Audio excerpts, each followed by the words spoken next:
곧 예배가 시작됩니다. 온라인으로 하나님께 드리는 예배에 정성을 다해 임해 주시기 바랍니다. 온 가족이 함께 모여 거룩하게 예배를 드립니다. 부모가 아이들의 훌륭한 영적 교사 역할을 하시길 바랍니다. 단정한 복장으로 예배를 드립니다.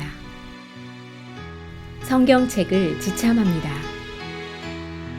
예배 10분 전부터 예배 준비를 완료하고 기도합니다. 올바른 자세로 모든 순서에 정성을 다해 참여합니다. 핸드폰보다는 TV나 컴퓨터 모니터로 예배를 드립니다. 예배에 집중하여 하나님의 은혜를 기대합니다. 헌금은 정성껏 준비해서 우편으로 보내시거나 직접 교회 사무실 헌금함에 봉헌합니다.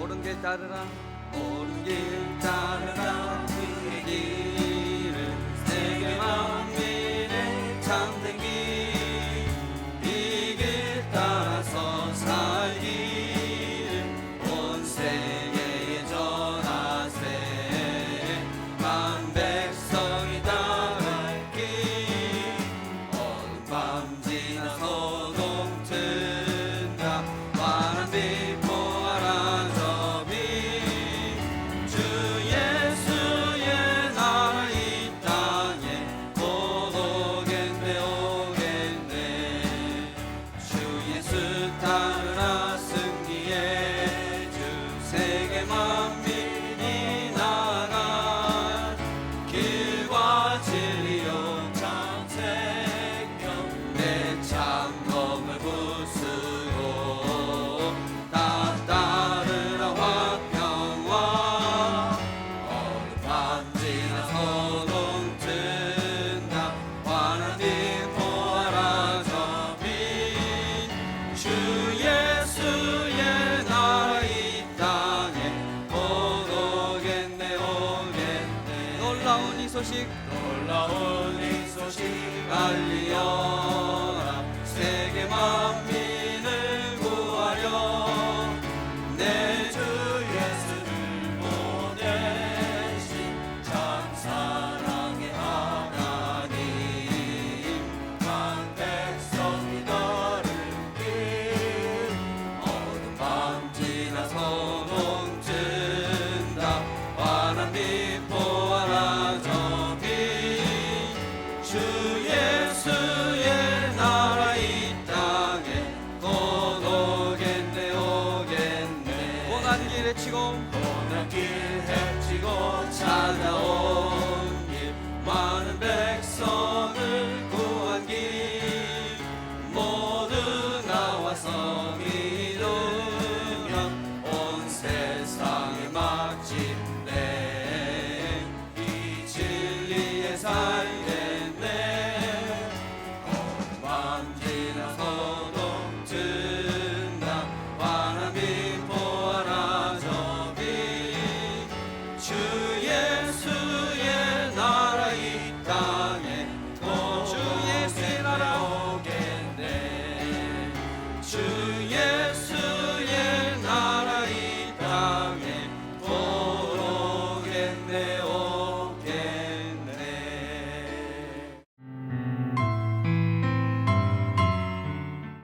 역사의 주관자이신 하나님 아버지, 말씀과 기도로 하루를 시작하게 해주시니 감사합니다. 이제 참된 것을 내게 보이리라 하신 다니엘서의 말씀처럼 우리에게 진리를 보여주시고 놀랍게 살아 역사하시는 하나님의 말씀을 깨닫게 하여 주시니 감사합니다. 썩고 쇠하고 없어지는 것들에 우리들의 시간을 낭비하지 않게 하여 주시고 하나님의 참된 뜻을 추구하고 살아갈 수 있도록 저희들에게 지혜를 주시옵소서. 우리들이 악한 길에서 떠나 겸비하고 기도하면 들으시고 우리들의 죄를 사하여 주시겠다고 약속하신 하나님, 주님 앞에 저희들의 죄를 고백합니다. 세상 사람들처럼 저희들도 주님을 온전히 따르지 못하고 우리 자신의 소견대로 생각하며 판단하고 행하였음을 고백합니다. 사단의 속삭임에 넘어가 하나님과 이웃을 사랑하라는 주님의 말씀에 순종하지 못했던 저희들의 연약함을 불쌍히 여기시고 용서하여 주시옵소서. 저희들이 깨어 죄의 유혹에 넘어지지 않도록 지켜주시오며 오직 주의 말씀에 귀 기울이며 행하는 복된 인생을 살아가게 하옵소서. 주님, 코로나로 힘들었던 2020년도 마지막 한 달을 남겨놓고 있습니다. 한치 앞을 내다볼 수 없는 이 세상에서 오늘을 평안과 감사와 행복으로 살아갈 수 있는 이유는 오직 온 세상의 역사와 상황을 다스리시는 하나님 한 분 때문이었음을 고백합니다. 모든 상황을 다스리시는 분이 하나님이라는 믿음으로 오늘도 든든하고 담대하게 살아가게 하옵소서. 주님, 백신과 치료제의 개발 소식을 듣게 해주시니 감사합니다. 바이러스 확산세가 꺾이고 치료약과 백신이 안정적으로 생산되고 보급될 수 있도록 하여 주시옵소서. 저희들이 다시 예배의 자리에 자유롭게 나올 수 있도록 이 땅을 회복시켜 주시옵소서. 코로나로 인해 고통받는 주님의 자녀들을 어루만져 주시고 경제적으로 건강상으로 각종 어려움을 겪고 있는 성도님들의 가정을 기억하여 주시옵소서. 김창룡 전도사님의 입술을 통하여 선포되는 다니엘서의 말씀을 저희들의 신비에 새겨 보이지 않는 것들을 추구하고 사는 것이 아니라 영원한 주님의 말씀에 순종하며 오늘 하루를 주님과 함께 걷게 하여 주시옵소서. 우리 주 예수 그리스도의 이름으로 기도합니다. 아멘.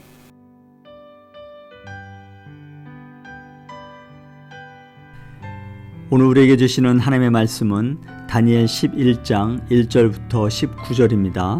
함께 봉독하시겠습니다.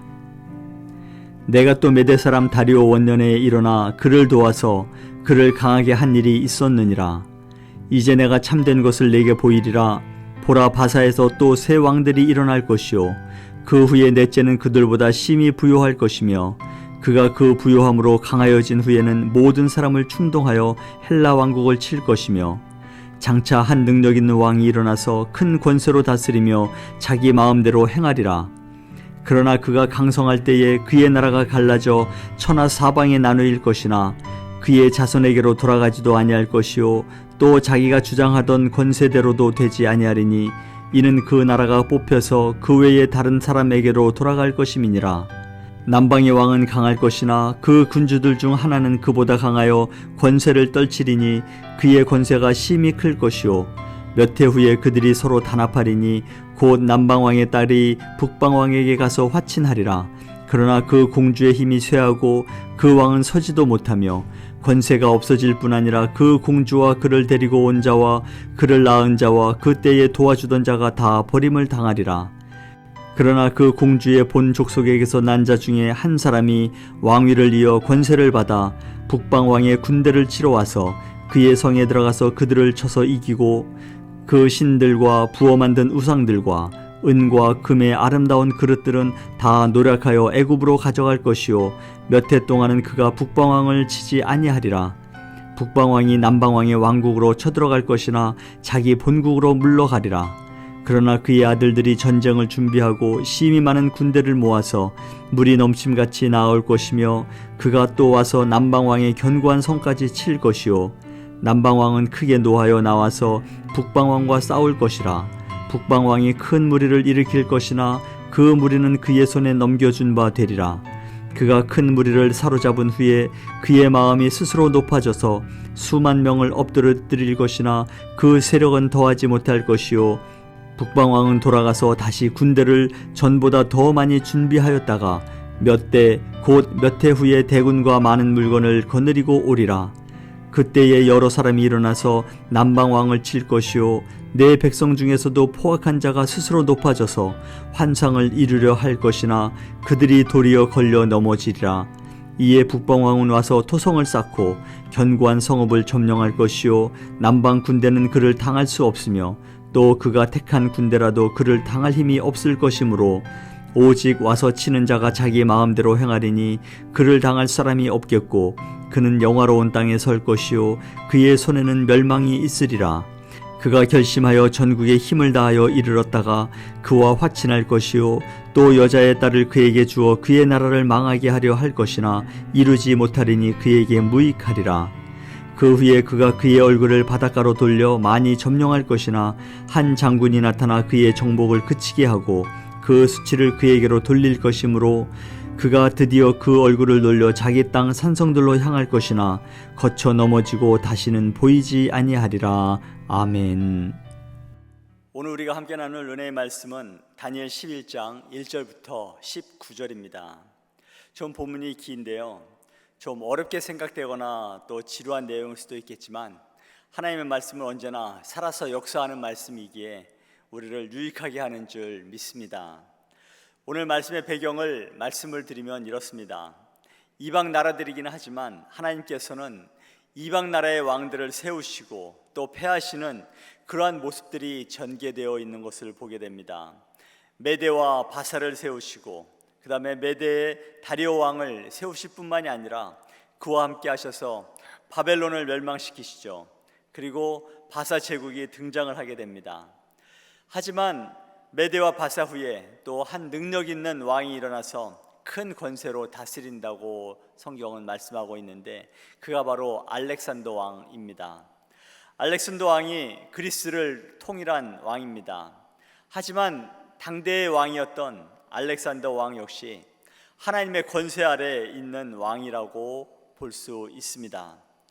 그야말로 큰 권세를 누리며 그 권세가 영원할 것처럼 세계 정복에 나서서 큰 공을 거두었지만 그 강성함의 절정에 서 있을 때 갑자기 몰락을 하고 그가 죽고 그로 인해서 그 왕국이 넷으로 나뉘어서 권력의 무상함을 우리에게 보여주고 있습니다. 이어서 네 왕조가 나와서 서로 싸우고 갈등과 전쟁이 계속되어지는 것을 오늘 본문에서 말씀해주고 있습니다.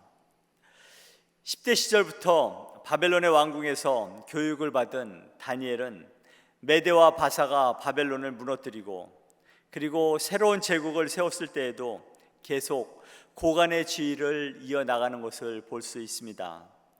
그곳에서 다니엘이 본 것이 무엇이겠습니까? 강하다고 하는 나라들의 흥망성쇠와 그리고 세계 열광의 모습을 다 보지 않았습니까? 그리고 그는 환상을 통해서 이 모든 역사를 이루시고 이끌어 가시고 함께 하시는 분이 하나님이심을 그는 깨달아 알게 되었다는 것이죠. 오늘 본문에 등장하는 배경 나라는 이스라엘이 아닙니다. 이방 나라들입니다. 이방 나라들이 세워졌다가 없어지고 다시 새로운 나라가 들어서는 것에 대해서 예언하는 것을 보게 되지 않습니까? 본문 11장에 기록된 예언은 역사적으로 모두 정확하게 성취된 것을 우리는 볼 수 있습니다. 이 예언이 너무도 정확해서 어떤 사람들은 이미 일어난 사건 후에 다니엘서가 기록된 것이 아닌가 하고 의심을 하는 사람들도 있습니다. 그러나 다니엘이 살았던 시기를 생각하면 다니엘의 예언은 분명하게 하나님께서 미리 알려주신 것이면 틀림없는 사실입니다. 그렇다면 하나님께서는 왜 이스라엘의 미래도 아닌 이방 나라들의 미래를 미리 보여주셨을까요? 오늘 본문의 내용의 대부분은 이방 나라들의 전쟁과 서로 권세를 차지하기 위해서 군대를 일으키기도 하고 다른 나라를 침략하고 또 침략을 당하고 하는 이야기들로 구성되어 있지 않습니까? 그러면 오늘 본문의 말씀인 이방 나라들의 침략과 전쟁 이야기를 통해서 우리에게 주시고자 하시는 메시지가 무엇인지를 함께 나누기를 원합니다. 그 중에 첫째는 인간의 참된 평화는 오직 하나님의 형상을 회복하는 것으로만 이루어질 수 있다는 것입니다. 오늘 본문뿐만 아니라 11장 전체가 전쟁과 관련된 예언의 내용인 것을 알 수 있습니다. 1절부터 4절의 내용은 사분된 헬라 제국의 네 왕조의 이야기와 함께 훗날 시리아와 애굽의 사이에 일어날 일에 대한 예언이 기록되어져 있습니다. 이 두 왕조 사이에 무려 150여 년간에 걸친 전쟁이 있었는데요, 이로 인해서 두 나라 사이에서는 실로 어마어마한 희생과 재산 피해가 발생을 했습니다. 그런데 이러한 전쟁은 사실 세상 역사의 가장 두드러진 특징이라고 할 수 있지 않겠습니까? 우리가 세상의 역사 기록을 살펴보면 어느 시대나 그리고 어느 지역을 보든지 전쟁에 대한 기록을 제외하고는 역사가 이루어지지 않을 정도로 세상의 역사는 전쟁의 역사라고 정의할 만큼 그만큼 많은 전쟁들이 이루어진 것을 볼 수 있게 됩니다. 성경의 기록 중에서도 많은 부분이 전쟁에 관한 기록인 것을 우리들이 보게 되지 않습니까? 그리고 지금 우리가 호흡하고 있는 지금 이 순간에도 세상의 어느 한 구석에서는 전쟁이 벌어지고 있는 것을 매스컴을 통해 보게 되지 않습니까? 시리아나 소말리아 같은 곳, 그런 곳도 아직도 내전의 혼란에서 벗어나지 못하고 있는 것을 우리는 보게 됩니다. 세상의 역사가 시작된 이래로 전쟁이 그친 적은 한순간도 없다고 할 정도로 끊임없이 분쟁이 이어지고 있습니다. 꼭 전쟁이 아니어도 사람들 간의 분쟁은 쉬지 않고 끊임없이 발생하고 있지 않습니까? 사실 사람들 간의 분쟁이 국가적으로 비화되면 그것이 바로 전쟁으로 이어지는 것을 보게 됩니다. 아울러 이러한 전쟁은 실로 무자비하고 잔혹하기 그지없습니다. 전쟁터의 칼은 도무지 사람을 가리는 법이 없습니다. 피 흘림과 상해, 그리고 죽음으로 전쟁이 지나간 땅은 처절한 통곡과 탄식, 그리고 통곡이 오랫동안 계속되면서 회복을 위해 겪어야 할 고통은 정말 상상을 초월합니다. 우리 주위에도 6.25 전쟁을 겪으신 분들이 아직 계시지 않습니까? 그렇다면 이 세상에는 왜 이렇게 사람들 스스로를 고통의 극단으로 몰아넣는 분쟁과 전쟁이 끊임없이 이어지고 있는 것일까요? 그것은 타락한 인간의 이기적인 탐욕 때문입니다. 타락한 인간에게는 다른 사람이야 고통을 당하든 말든지 자기의 이기적인 욕심이나 자기의 만족을 채우려는 욕구가 있습니다. 그리고 힘을 가진 자나 또 그러한 이기적인 탐욕을 억제하지 못해서 탐욕과 탐욕이 서로 부딪히게 될 때 바로 분쟁과 전쟁이 발생하게 되는 것을 보게 됩니다. 그러한 점에서 거의 모든 분쟁이나 전쟁은 인간이 하나님으로부터 떨어져 나간 결과로 생겨난 것이라고 볼 수 있습니다. 그렇습니다. 인간은 타락함으로 말미암아 하나님으로부터 떨어져 나갔고 그 결과 이기적인 본능에 따라 움직이는 존재가 되었고 이기적인 탐욕을 채우고자 분쟁과 전쟁을 일으키고 말았습니다. 그러나 인간은 본래 하나님의 형상대로 창조된 그러한 존재 아니겠습니까? 그렇기에 사람다운 사람은 하나님의 성품을 닮아서 평화롭고 조화롭게 살아가기 마련입니다. 그런데 인간이 타락해서 하나님을 떠나면서 하나님의 형상을 잃어버리게 되었습니다. 그리고 그로 말미암아서 오로지 본능에 따라 움직이는 정말 어떻게 보면 짐승과 같은 존재들이 되고 말았습니다. 사람이 짐승과 구별되는 것은 하나님의 형상을 지니고 있기 때문이 아니겠습니까? 그것을 잃었으니 짐승과 같다고 하는 표현도 맞지 않을까 싶습니다. 이처럼 하나님을 떠난 사람들은 서로 잡아먹지 못해서 안달하는 상태에 이르렀습니다. 역사가 그것을 말해주고 있습니다. 사실 역사를 보아도 현실을 보아도 인간에게 있어 가장 두려운 적은 야수나 천재지변이 아니라 바로 인간이라고 합니다. 인간만큼 인간에게 해를 끼치는 존재는 없다고 할 수 있습니다. 상처를 주고 고통을 주는 것으로 그치는 것이 아니라 자기의 이익이나 정치적인 목적을 이루기 위해 사람을 죽이는 일까지 서슴지 않는 것을 보게 됩니다.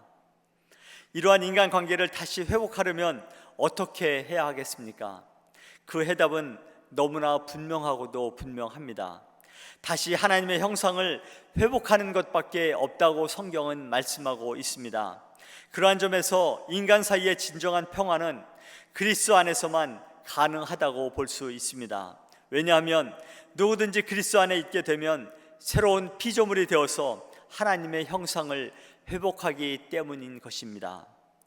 세상 모든 사람에게 그리스도만이 참된 소망이고 또 참된 인간이 될 수 있다고 성경은 말씀해 주고 있기 때문입니다.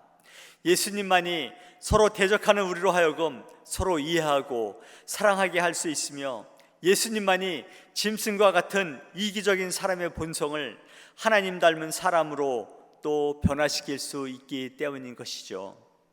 성경은 그리스도의 사랑과 은혜의 역사를 사람들이 덧입게 될 때 그들이 더 이상 타인을 해하거나 죽이기 위해 전쟁을 하지 않는다고 성경은 우리들에게 가르쳐주고 있습니다. 이사야 선지자는 이사야서 2장 4절에서 이렇게 말씀을 하고 있습니다. 그가 열방 사이에 판단하시며 많은 백성을 판결하시리니 무리가 그들의 칼을 쳐서 보습, 쟁기를 말하고 있는데요, 보습을 만들고 그들의 창을 쳐서 낫을 만들 것이며 이 나라와 저 나라가 다시는 칼을 들고 서로 치지 아니하며 다시는 전쟁을 연습하지 아니하리라 라고 말씀하고 있습니다. 우리가 온 열방을 향해 그리스도의 복음을 전해야 할 이유가 어디에 있습니까? 그 복음으로 세상을 충만케 해야 할 이유가 바로 여기에 있습니다. 예수 그리스도의 사랑으로 이 땅에 참 평화가 오는 그 날까지 신실한 믿음을 살아가는 우리 모두가 되기를 간절히 소망합니다. 오늘 본문을 통해 우리에게 주시는 또 다른 교훈은 세상 역사는 하나님의 역사라는 것입니다.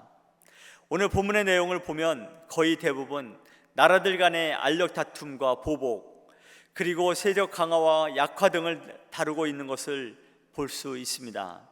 이 모든 내용들만 보면 그 어디에서도 하나님의 개입이나 하나님의 주권 행사에 대해 직접적인 관련을 찾아볼 수 없는 것처럼 보이는 것이 사실입니다.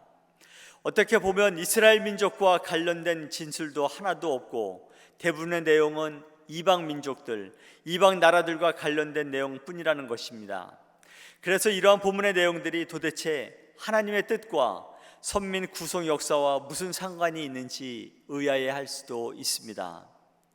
그러나 이러한 본문의 내용은 역설적으로 보면 세상 역사 가운데서 하나님의 역사하심과 하나님의 섭리하심, 그리고 하나님의 경륜을 따라 범사를 행하시는 하나님의 놀라운 역사를 우리가 보게 될 수 있다는 것입니다. 비록 오늘 본문 안에서 하나님이 드러나지 않는 것 같고 하나님의 백성들이 주도적인 역할을 하는 것 같지 않을지 모르지만 이 모든 것은 하나님께서 작정하신 것이고 이 모든 일들이 이루어지기 전에 하나님이 선지자를 통해 계시하신 바 되었다는 것을 우리들에게 다시 한번 얘기해 주고 있습니다.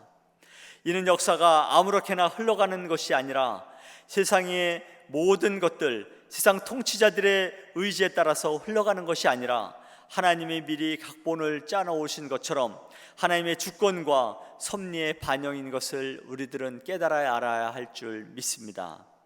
이러한 세상 역사에 대해서 하나님을 믿지 않는 세상의 역사가들은 대부분 하나님을 배제하고 하나님의 주권 행사와 섭리를 인지하지 못하고 역사의 흐름에 대해서 이렇게 해석을 하지 않습니까? 나라들 간의 힘의 역학관계에 의한 결과물로 세상 역사를 판단하기도 합니다. 또는 어떤 사람들은 우연한 일들이 시간의 흐름에 따라서 맞추어진 것처럼 그렇게 해석을 하기도 합니다. 또 어떤 사람들은 투쟁과 그에 따른 발전으로, 그리고 정신 문명과 기술 문명에 따른 결과라고 보는 사람들도 있습니다. 어찌 보면 이러한 해석들이 타당성이 있는 것처럼 보여지기도 합니다. 하지만 그것은 모두 역사적인 과정을 드러내는 한 단편이라고 볼 수 있습니다. 궁극적으로 역사를 바르게 이해하고 그 향방을 바로 알려면 역사의 주관자 되신 하나님의 존재와 그분의 계획과 그분의 섭리를 우리가 바로 안다면 그렇게 해석할 수 없다는 것을 깨달아 알 줄 믿습니다. 실로 역사는 하나님의 시각으로 바라볼 때 바르게 이해할 수 있습니다. 이로 인해서 하나님의 존재와 그분의 계획과 그분의 섭리를 깨닫고 인정하는 사람들은 역사를 가리켜서 그것을 바로 그분의 이야기, 바로 히스토리, 히스 스토리, 그의 이야기라고 얘기하지 않습니까? 곧 하나님과 무관한 것처럼 보이는 왕들과 나라들이 세상에 존재하지만 그들 역시도 하나님의 주관에 모두 포함되고 그들의 행사와 모든 삶을 통해서 하나님께서는 하나님의 역사와 구속사를 이루어 가신다는 것을 볼 수 있습니다. 바로 성경은 우리들에게 가르쳐주고 있지 않습니까? 다니엘서는 장차 세상 나라들 가운데 이뤄질 일들을 미리 제시함으로 인해서 더욱 명확하게 하나님께서 이 모든 것들을 계획하시고 다스리시고 계신다는 것을 선포하고 있다는 것입니다. 이러한 역사에 대한 인식은 원대한 세상 역사를 바르게 이해하는 데 도움을 주는 것뿐만이 아니라 보다 구체적으로 우리들의 삶과 밀접한 관계가 있다는 것을 가르쳐주고 있습니다. 사실 우리 성도 한 사람 한 사람 우리의 삶에 있어서 하나님께서 우리의 삶을 주관하고 다스리고 계시고 있지 않습니까? 우리가 감당하기 어려운 일들, 때로는 우리가 납득할 수 없는 여러 가지 일들 속에서도 하나님은 우리의 삶을 주관하시고 우리를 다스리고 계신 줄 믿습니다. 성도된 우리들은 이러한 모든 일들 가운데서 하나님의 섭리와 역사하심이 내재하고 있음을 믿어야 할 줄 믿습니다. 우리에게 일어나는 모든 일들을 믿음의 눈으로 보면 우리에게 이루어진 모든 일들이 결코 우연이 아니라 하나님께서 계획하신 하나님의 섭리 가운데 이루어지는 일임을 믿게 될 줄 믿습니다. 이러한 모든 일들 속에 하나님의 세심한 섭리와 또 하나님의 인도하심이 있을 줄 믿습니다. 그리고 이를 깨닫게 될 때 우리는 좀 더 깊이 하나님의 뜻을 알아가게 되고, 그리고 역사를 주관하시며 우리의 삶의 모든 것을 이끄시는 하나님 앞에 모든 것을 맡기는 그러한 인생으로 살아가게 될 줄 믿습니다. 사랑하는 성도 여러분, 창조 이후로 온 천하 만물을 다스리시고 주관하시는 하나님은 역사를 다스릴 뿐만이 아니라 여러분과 저 한 사람 한 사람에게 주목하고 계신 줄 믿습니다. 왜냐하면 우리가 바로 역사의 주인공으로 살아가고 있기 때문입니다. 하나님의 역사의 한 줄에 믿음의 승리자로 기록되어지는 여러분과 제가 되기를 간절히 소망합니다.